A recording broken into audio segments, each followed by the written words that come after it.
ध्रुवी को चकमा देगा? सुल्तान, वो होगा अपने घर का सुल्तान, लेकिन मुझसे धोखेबाजी नहीं चलेगी। मैं तेरे हलक से पैसे निकलवा लूंगी। रूबी, क्या हुआ? अकेली खड़ी किससे बातें कर रही हो? अपनी अम्मी से। वो देखो सामने खड़ी है, देखो, तुम्हें नजर नहीं आ रही? क्या? कहाँ कहाँ? वो देखो सामने। कहाँ?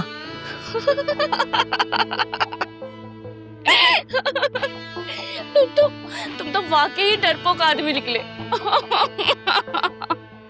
ऐसे मुझे डरा दिया। मुझे लगा सच में तुम्हें तुम्हारी माँ नजर आ रही है। अगर वो आ भी गई तो उनका अपना घर है, मैं तो आगे बढ़ के उनको अपने गले से लगाऊंगी। हाँ, माँ चीज ही ऐसी होती है। मैं तो अपनी बेटी के बारे में सोच रहा हूँ, पता नहीं बेचारी किस हाल में होगी। आजकल कुछ ज्यादा तुम्हें अपनी बेटी याद नहीं आ रही? मैं चाहे जितना भी बुरा शौहर या इंसान हूं, लेकिन अपनी बेटी को इस हालत में सोचकर कैसे मुतमईन रह सकता हूं। लेकिन तुम भूलो मत, बेटी को किडनैप करने का प्लान और ससुर से पैसे वसूल करने का प्लान तुम्हारा ही था। हाँ, क्योंकि मैं लालच में आ गया था, लेकिन बाद में एहसास हुआ कि एक बाप अपनी बेटी के साथ ऐसे कैसे कर सकता है। क्या बात है, आज तो अंदर से अच्छा वाला बाप नजर आ रहा है मुझे। तुम अपनी माँ की कसम खाकर बोलो कि तुम्हें इस अगवा के बारे में कुछ नहीं पता। हाँ, सच में मेरा इस किडनैपिंग से कोई ताल्लुक नहीं है। और सुल्तान का? उसने करवाया ना अगवा? देखो, मुझे इस बारे में कुछ नहीं पता।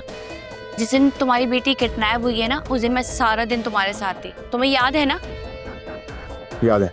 अगर किडनैप सुल्तान ने किया है ना, तो उसको राह दिखाने वाले तुम ही थे, इसलिए अब ज्यादा मत सोचो।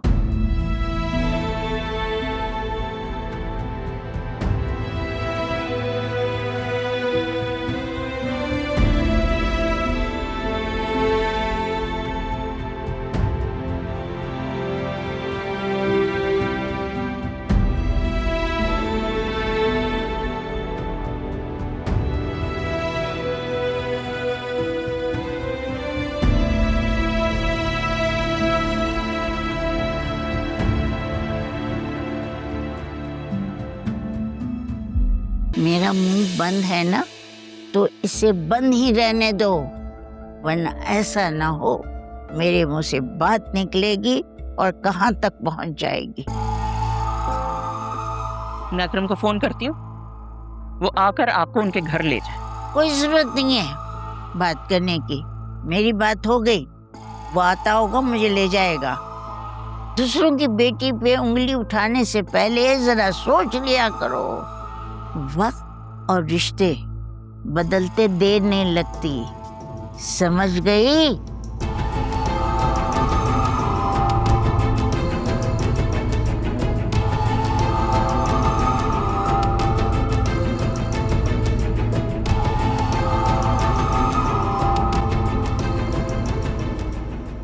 मेरे हाथ से खाना खाती हो, पता नहीं अब कौन खिला रहा होगा। फिजा के तो खाने में नखरे इतने हैं, कभी ये नहीं खाना, कभी वो नहीं खाना, पता नहीं क्या खाने को दे रहे होंगे।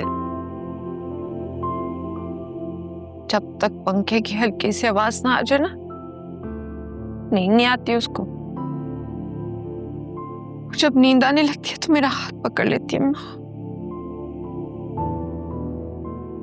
और फिजा, उसे तो अपने बिस्तर और तकिए के बगैर नींद ही नहीं आती। सरहाने पानी भी होना चाहिए और मोबाइल भी। इन सब के बगैर कैसे सो रही होगी वो?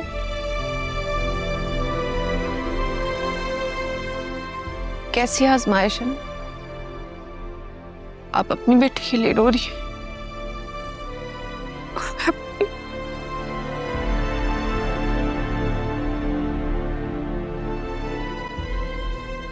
मैं तुम्हारा दुख अच्छी तरह समझ सकती हूँ बेटा, क्योंकि हमारा दुख एक ही है। एक आप ही तो है अम्मा, जिन्होंने हमेशा मेरे गम को अपना गम समझा, अपना गम समझकर महसूस किया। नहीं, मैंने शायद तुम्हारे गम को समझा ही नहीं, वरना इस झूठे रिश्ते में तुम्हें कभी बंधने नहीं देती, कभी तुम्हें मजबूर नहीं करती कि बेटा सब ठीक हो जाएगा, सब ठीक हो जाएगा, कभी झूठी तसल्लियां नहीं देती तुम्हें।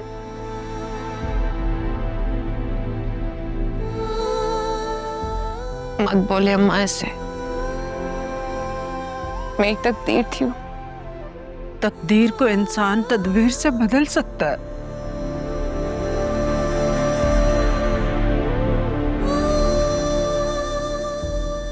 मुझे बहुत डर लग रहा। आदि तो मैं उस दिन मर गई थी जब मैंने अपने बेटे को खो दिया था। हौसला, अल्लाह से अच्छी की उम्मीद रखते हैं। नमाज पढ़ो, सिजदे में गिड़गिड़ाओ अल्लाह के हुजूर, तुम देखना अल्लाह सब ठीक कर देंगे, सब ठीक कर देंगे। अगर वो ना आए तो हाय अल्लाह ऐसी बातें नहीं करो, खुदा का वास्ता है तुम्हें ऐसी बातें मत करो। क्यों नहीं आएंगी वो, वापस आएंगी। अभी हमने उनकी खुशियां देखनी है, आएंगी वापस।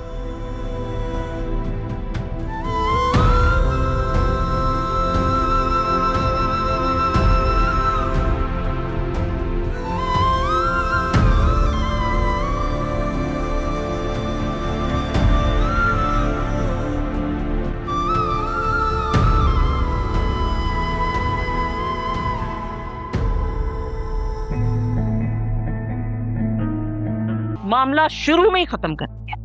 ऐसी होती है तरबियत। बहुत कड़ी नजर रखनी पड़ती है बेटियों पर। अरे किसी के बुरे वक्त में उससे हमदर्दी नहीं कर सकते तो उनके जख्मों पे नमक पाशी तो ना करो।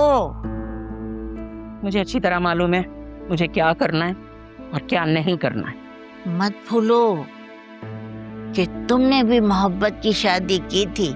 अब जब तुम्हारा बेटा ये काम करना चाह रहा है तो तुम्हें तो आग लगी हुई है।